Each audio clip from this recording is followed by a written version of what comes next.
I'm leaving my wife after 15 years together. I'm not asking for advice, and I'm not going to change my mind. I'm tired of her criticizing everything I do, always complaining when the kids ask her for something, and just in general her bad attitude. My wife, June, fake name, and I are 35 years old, been together since 15 and married at 26. We were high school sweethearts, and everyone thought we were the perfect couple. We had the same interests, the same goals, the same values.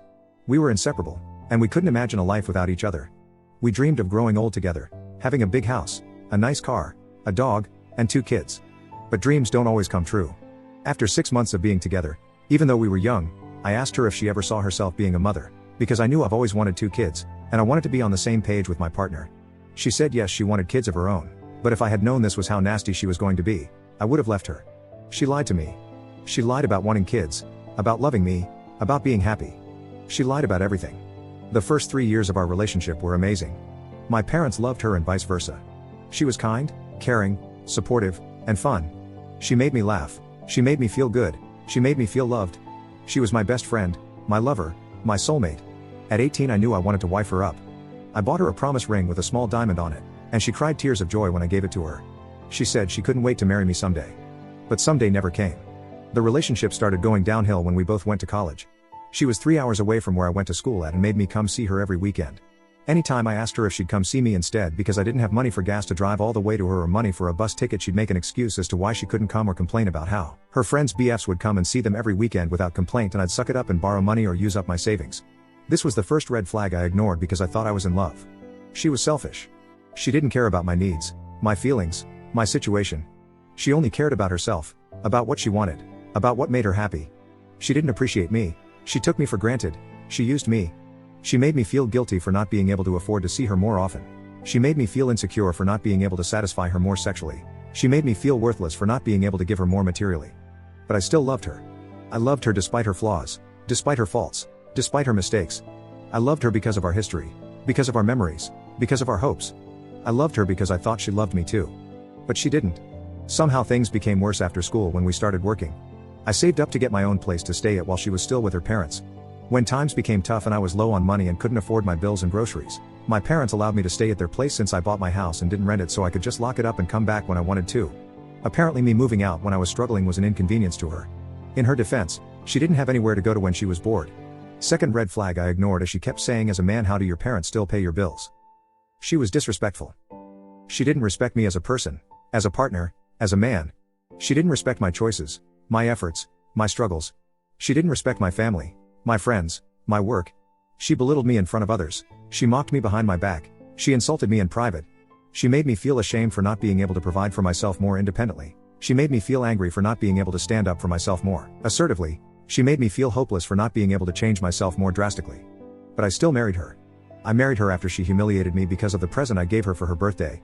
Her 26th birthday was coming up, so I decided to propose to her on her birthday and plan a small surprise for her to kill 2 birds with 1 stone. Apparently that was tacky and cheap of me to propose at her birthday gathering. Now I always knew she wanted me to go all out for her proposal, and I was saving up for that, but since I wanted her to know I was serious about her and wanted to marry her, I proposed with a ring with an emerald gem. She flipped. She kept on talking about how small the ring was, and how she was disappointed in this cheap engagement.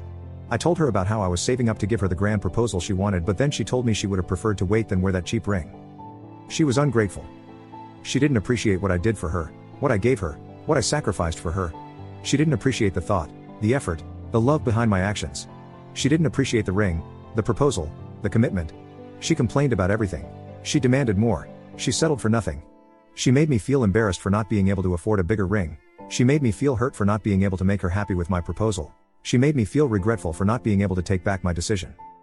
But I still loved her. I loved her despite her ingratitude, despite her dissatisfaction, despite her rejection. I loved her because of our bond, because of our vows, because of our promise. I loved her because I thought she loved me too. But she didn't. She was a complete pain in the ass during the wedding preparations.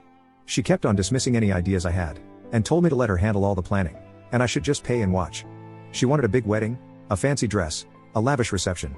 She wanted everything to be perfect, according to her standards, according to her wishes. She didn't care about my opinions, my preferences, my budget. She ignored me. She overruled me. She controlled me. She made me feel excluded from our own wedding. She made me feel bored with our own wedding. She made me feel trapped in our own wedding. But I still married her. I married her because I thought it was the right thing to do, because I thought it was what we both wanted. Because I thought it would make us happy. But it didn't. Now the kids. We have twin girls, 2 years old and absolute bundles of joy.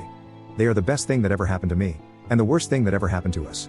They are smart, cute, funny, and sweet.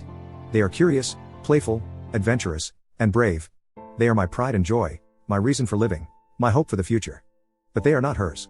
She hates them. She hates them because they are girls, not boys. She hates them because they look like me, not her. She hates them because they take up my time, my attention, my love. She hates them because they exist. When she first gave birth to them, she was grumpy all the time and almost hit them once because they were crying. I took them to my parents' house for the weekend and gave her the scolding of her lifetime. She blamed it on her postpartum depression and said she'd go to therapy for it. She lied again. She didn't go to therapy, she didn't get better, she didn't change. She got worse. She neglected them, she ignored them, she abused them.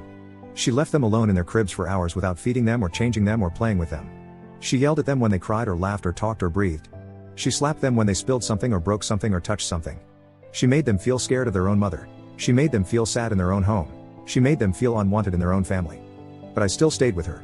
I stayed with her because I thought she needed me, because I thought she would improve, because I thought she would love them. But she didn't. And now I'm leaving her. I'm leaving her and taking the kids with me,